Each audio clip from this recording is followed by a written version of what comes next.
So now we are in the critical leg, and Narendra Modi will be meeting Barack Obama after a social meeting, of course, where they sit down for dinner.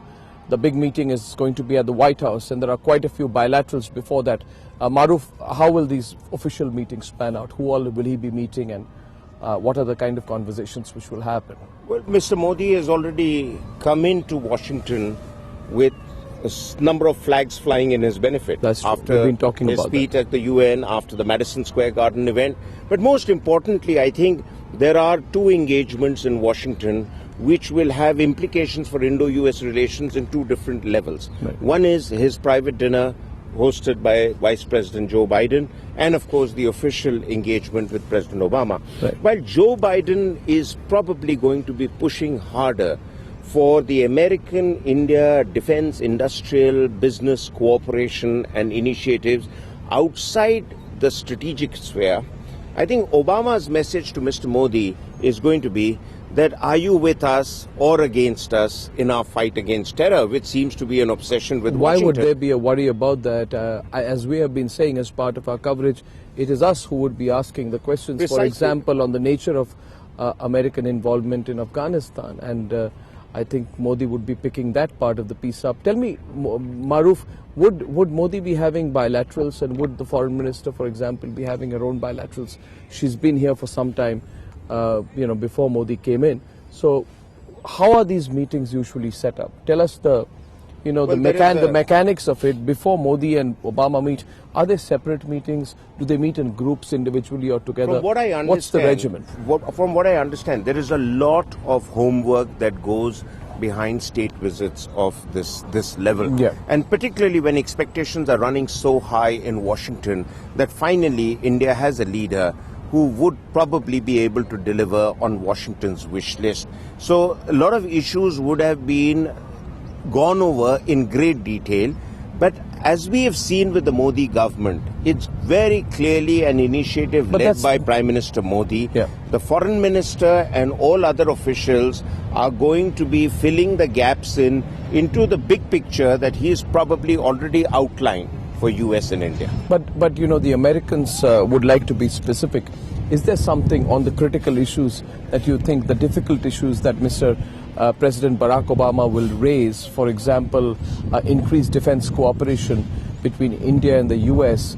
Will he try and seek a commitment from India that much of the trade that India does in terms of being one of the main countries who America supplies defense equipment to, that would he seek some assurances from India before transferring either more equipment or more technology? Will the discussion move in that direction, or will Barack Obama say that no, for now, let me just get the equation right, let all of that be taken up at a second and third level? Well, for one, Barack Obama is going to try and kickstart once again the relationship which has become relatively inactive or dormant because of the last government's own problems. Yeah. But I think the Americans are not seeking as much from us in defense partnership as we are seeking from them. Yes. That we need greater transfer of technology, we need state-of-the-art stuff, which America has to be willing to give. The problem in America is that the defense industry is virtually all privately owned. Right. And they have an issue with intellectual protection of property in terms of copyrights, in terms of defense technology. It's not so much as security as business driven, that if we give this technology to India, will we retain the edge that we want to? When you're going to be earning so much money from India, everything will come at an absolute price. And given the level of engagement that the American business houses who are dealing with defense hope to do with India, they should be willing to let that door open. After all, Maruf, I just like to tell our viewers that if you look back at one of the pinpricks of the India-America relationship, most ironically it is today the Indo-US nuclear deal, which brought the two countries together to almost a carnival and festive-like atmosphere in the year 2008. And if there is one lesson out of what went wrong in the Indo-US nuclear deal, that unless you get the specifics right from the very beginning, the relationship does not go forward.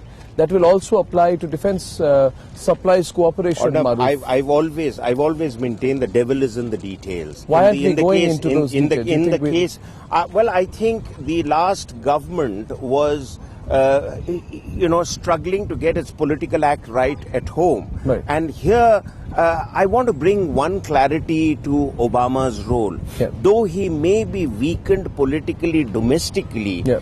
ironically, it gives him more freedom to do things internationally. That's right. And devoid of the domestic baggage which most presidents in the US do carry. Yeah. He's at the end of his term. Yeah. He can leave a legacy. Yeah. He can make an impact. And he can actually kickstart Indo-US relationship with a prime But does minister. he hold that kind of influence with defense houses, business houses dealing in defense, because he's an embattled president? For him to be able to get American corporates to change their line will not be very easy. And therefore, Maruf, I don't know, will we end up getting what we need? I think we can, if we play our cards right. What does America want? America wants high-level technological competence. India has it. America wants cheap labor. India can provide that. America wants, only thing which is a stumbling block is the Indian bureaucracy. It wants a single window clearance to move quickly on at least some production initiative. That's right. And if Modi's government can provide that, I think America is going to start whistling in delight. Yeah, so I think we are at a very critical point of this entire coverage. Maruf, it's been a fantastic build-up. I mean, when I came in 5 days back, we did expect that there would be many picture-perfect moments. But Modi has been a consummate politician as well as a statesman in large parts of his visit. So he's played it out beautifully. He knows that there is a great amount of emphasis that American politics and American public life gives to symbolism. So he's got the symbolism right, which he's very good at. But now, as everyone says, you are not going to be on an extended honeymoon. You have this much of a window. America will not reinvest itself politically in you if you don't follow from what you deliver here, if you don't choose the promises that you seek to make here. So I think it's very important for Mr. Modi to know this, and I'm sure that all the bureaucrats and diplomats and politicians who are with him here today would tell him that, Mr. Modi, please get specific on 10 issues. This is what you can say, this is what you can't. These are the commitments which you can make. These are the commitments which you should avoid, which the Americans should want from you. What has been missing actually from the Modi visit so far, if I can be mildly critical of what's going on, what has been missing here is the specifics. One would have wanted to see far more specific assurances now from Mr. Modi. The CFR chat which Mr. Modi had was fairly generic, and some people felt he could have been more specific in that. You can't repeat points in the USA. The CFR speech was very repetitive, I thought, from that point of view, and I think he can't make that same mistake. See, when he's in DC. Have you noticed one thing? Yeah. That in his entire set of speeches and interactions, Mr. Modi has not let out a series of proactive initiatives that India has specifically targeted to US. He has addressed the Indian American constituency. Yeah. He has addressed the international community at the UN, wanting to become very much a leader of the third world.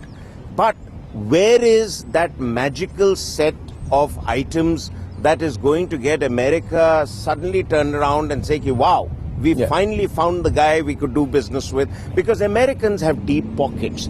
They want to do business, but they want to make their pockets become fatter and fatter also. So you have to give them those opportunities. And India has spelled out that there's a 100 billion defense market. India is very keen to look at defense and technology transfer. It wants to work in space research with America, missile technology research. But where India, I think Mr. Modi is still lacking. Yeah. He has not made any announcement, to my mind, which is specific to American industry and businesses. Why doesn't he turn around and say that I'm going to give you visa on entry if you're coming to do business in India? Absolutely. It's the small and medium enterprises which have a real struggle in making an investment on trying to get Indian laws, Indian companies, Indian government to fall in. He has said he will. So I think he should make this announcement and then walk into White House. I think it would be well advised for Mr. Modi to know that too much symbolism is bad. It is also bad to repeat the same points. Yes. It is now very, very important to get specific, and otherwise you white-face criticism that you set the right atmosphere, but you didn't go deep enough. We are going to follow that. We are going to follow this. So I'm going to wrap this up at this point simply by saying it's a very important Tuesday for the Indo-American relationship. It's a very important Tuesday to see whether India can recalibrate the relationship to its own advantage. But it won't come easy. I think we'll thank our viewers at this point, and we are going to be bringing you much more in the next few hours in the build-up to the critical meeting.